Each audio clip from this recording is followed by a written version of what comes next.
un clapotis, une vaguelette, un clapotis, une vaguelette. Alors, reprendre la main, reprenons le contrôle. Et Suzanne Hall se met en marche depuis le 26 octobre 2024.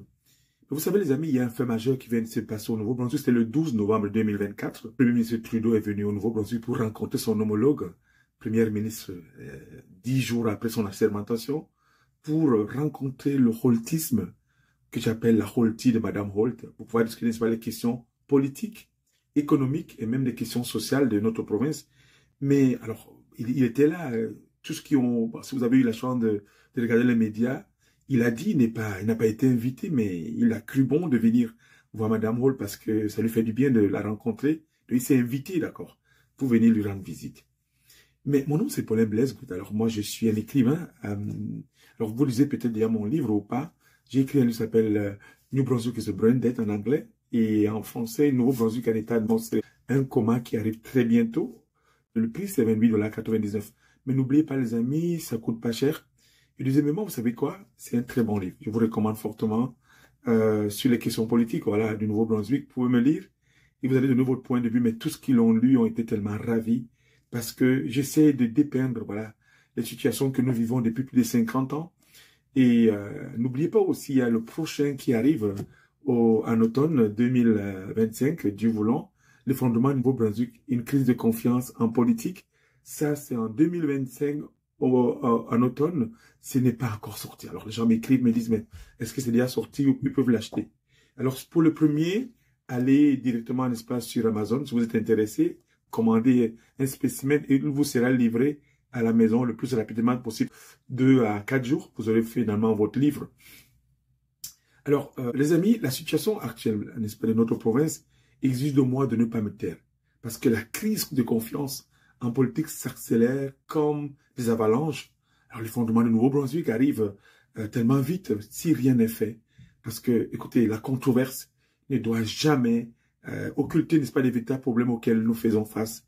Et cette controverse, elle est entre les partis politiques, très souvent, entre monsieur, madame, tout le monde, n'est-ce pas, ceux qui sont dans les médias sociaux et qui sont déboussolés, qui sont découragés du fait que la province, n'est-ce pas, depuis plus de 50 ans, avance pas assez et que les changements escomptés ne se voient pas au grand jour. Pourquoi? Parce que la crise de confiance des hommes politiques est là. Ils promettent des choses qu'ils ne mettent jamais en pratique. Alors, j'ai essayé quand même de recenser quelques problématiques que nous vivons. Et la première problématique, c'est le pouvoir d'achat. Le pouvoir d'achat, le logement, l'inflation qui est là aussi, le panier d'épicerie qui est encore cher, les classes moyennes qui disparaissent, la facture d'électricité qui est montée à 19%. Ça, c'est inimaginable, n'est-ce pas? Le manque d'infirmiers et les infirmiers, pardon, et les médecins pour nos hôpitaux. Écoutez, en 2022, il était question de 200 médecins et 800 infirmiers à des postes vacants qui n'étaient pas remplis. Et le 1er juin 2023, il y avait 131 postes vacants dans la catégorie médecine générale qu'on appelle médecine de famille, dont soit une augmentation de beaucoup, d'accord, de plus de 60 médecins contre 76, voilà, pour le 1er octobre 2022. Donc, on voit que le besoin continue, n'est-ce pas, à être là. Et la dette abyssale de la province, l'itinérance. La réforme du système éducatif qui n'est pas toujours faite, les jeunes qui quittent la province après les études, et puis la crise de confiance dans les institutions étatiques. Une démocratie bancale, malade, galopante, la crise de confiance auprès des hommes et des femmes, le manque de planification écologique. 14e chose, le litre du carburant qui continue, n'est-ce pas, à être cher, qui restait cher à la pompe. Pas de référendum pour des questions aussi importantes et majeures. Et puis, nos institutions sont extractives. 17e point, l'audit complet, n'est-ce pas, des comptes publics est toujours demandé. Nous le demandons depuis très longtemps, mais jamais ça a été fait.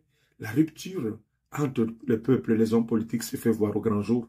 Et le 19e point, la pauvreté, plus de pauvres.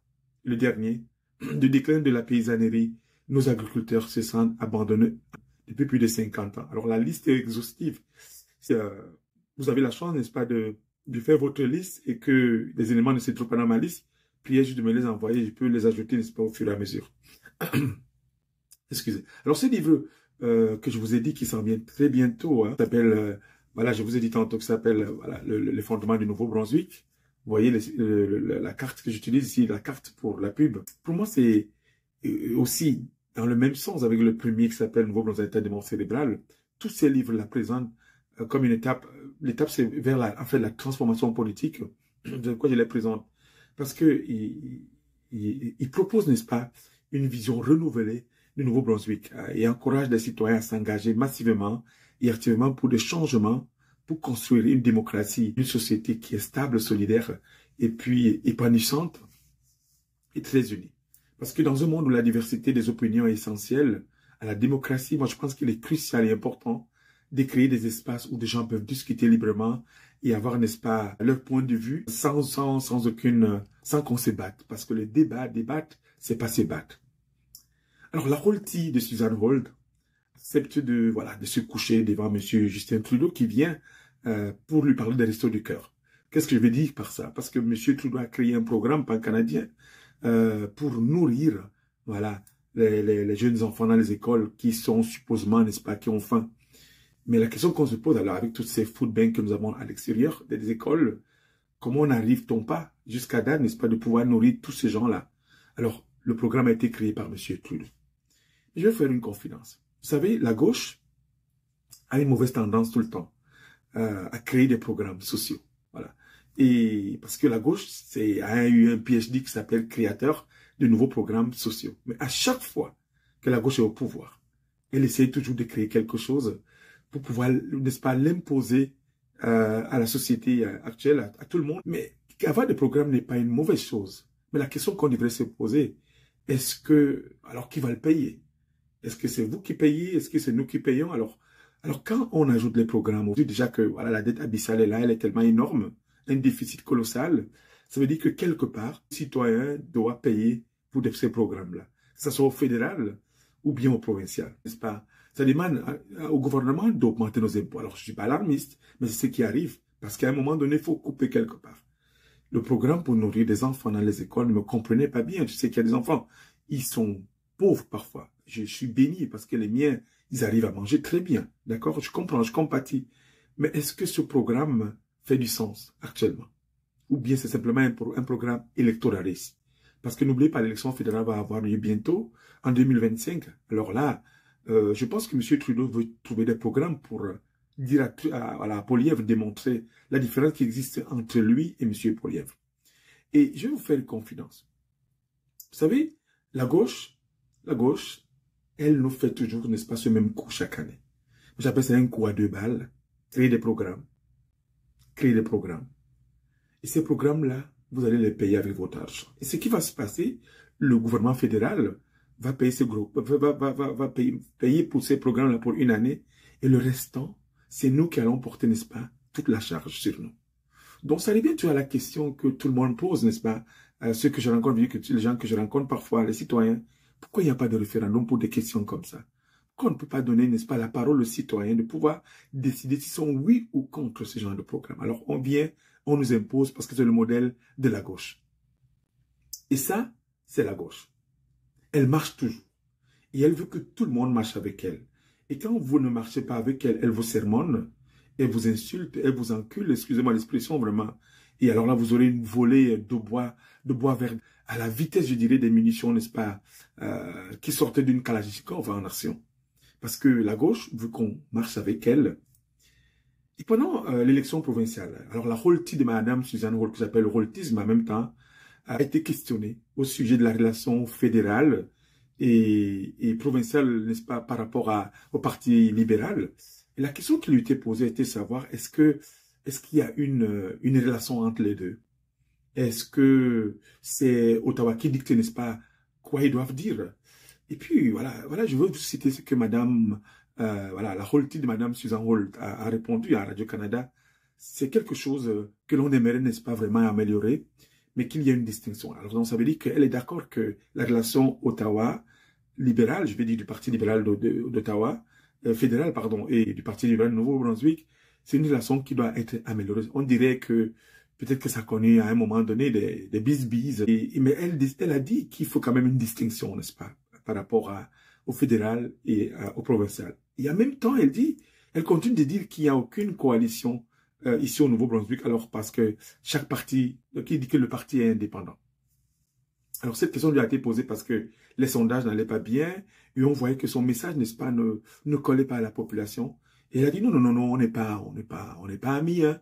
Chacun fait ses affaires, on est simplement des cousins.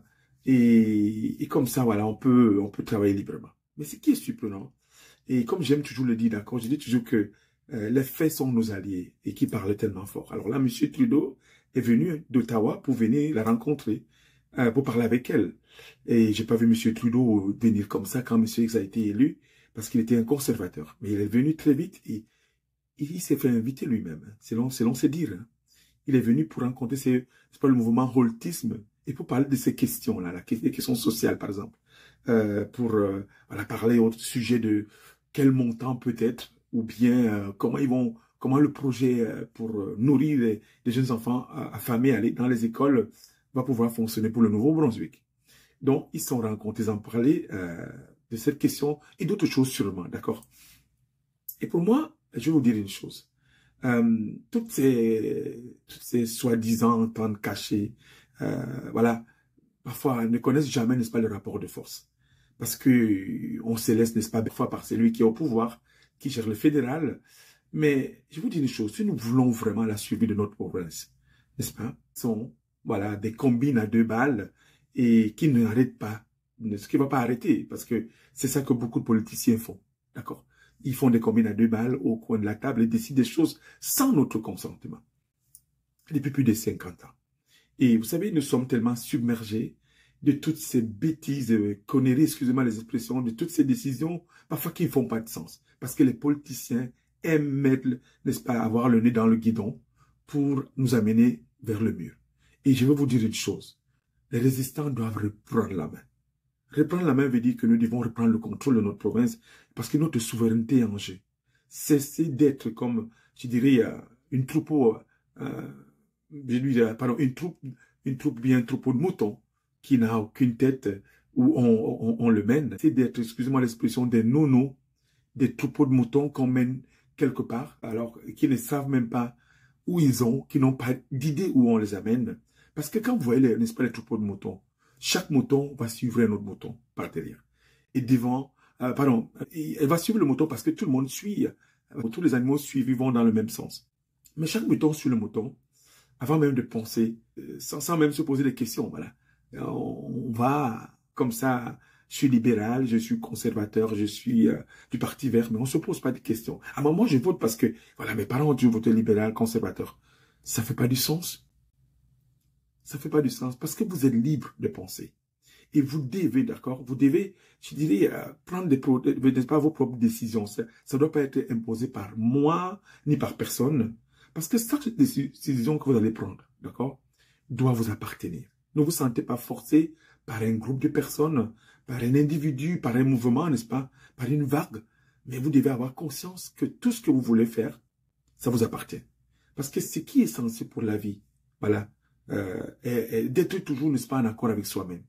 Donc, si vous prenez des décisions, soyez en accord avec vous, mais en tenant compte du fait que vous êtes en train de bâtir une province pour le futur de vos enfants. Si nos décisions sont mal prises, ça va affecter nos enfants pour le futur.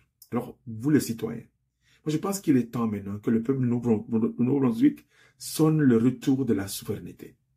Comme une puissance démocratique. Il est temps.